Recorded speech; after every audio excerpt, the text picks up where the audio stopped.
I will be uncomfortable, as I have been with other challenges, and I will try and meet that discomfort with action and let myself get used to a new reality.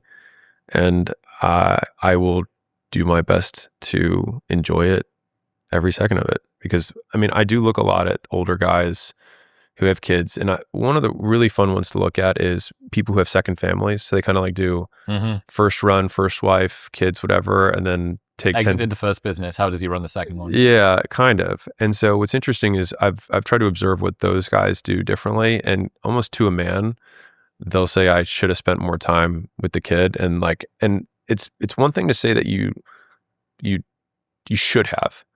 It's something very different to see them do it the second time around.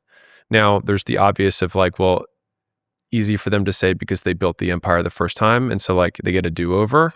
That was collateral damage in getting to the point where they're sufficiently satisfied.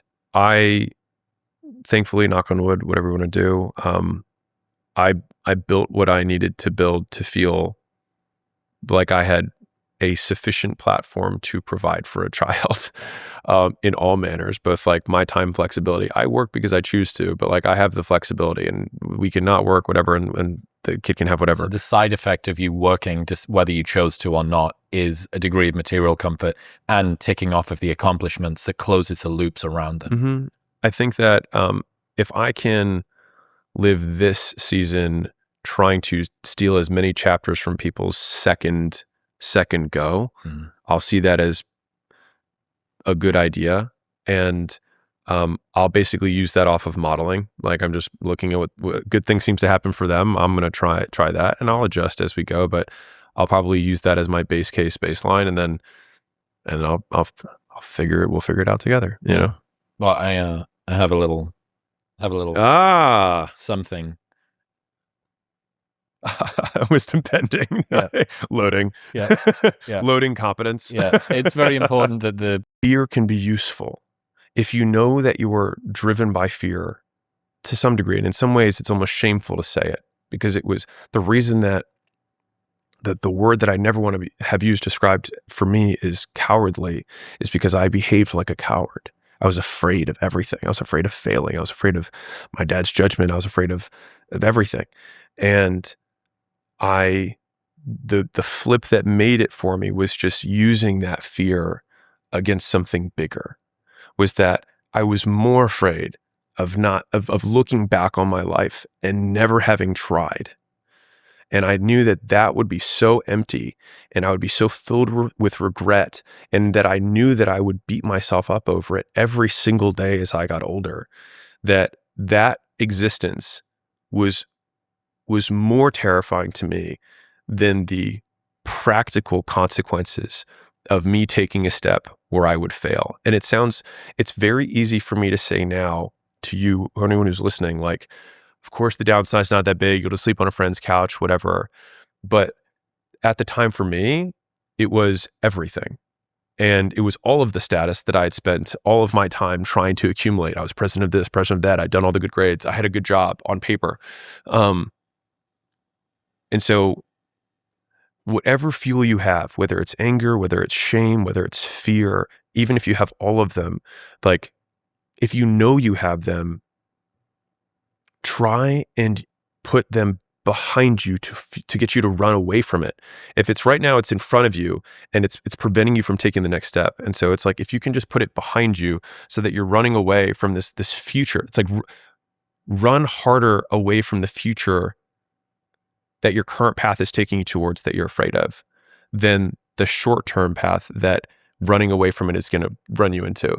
It's like you either have to be, it's like I'm taking some liberties here.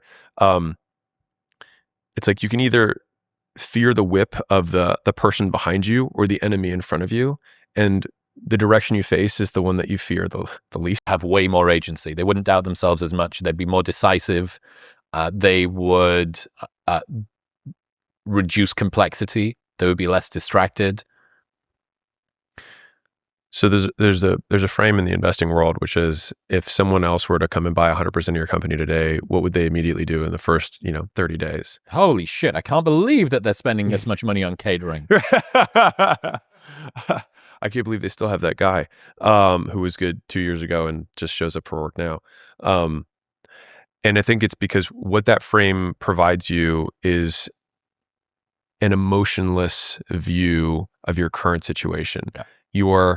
Your best, the person that you would, your worst enemy would have no emotion With a around, mustache. with a mustache, would have no emotion around making the hard call because he's not you, he's someone else. Yes. And the person he's firing is not your best friend, Todd. It's just this inadequate person who's no longer upskilled.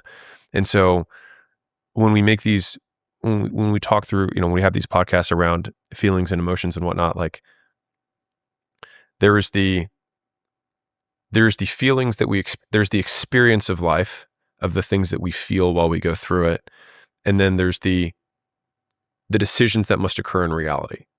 And I think trying to serve both masters is where people get, I don't want to say in trouble, but at least they understand that they're making a trade. I keep Todd on because I feel guilty.